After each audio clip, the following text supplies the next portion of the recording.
ఆతిథ్యం చేయక మరొక దాని వలన కొందరు దేవతలకు ఆతిథ్యం చేసింది. హల్లెలూయా.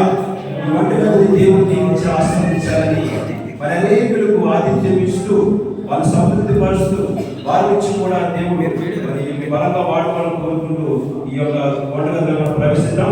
మరి పాటు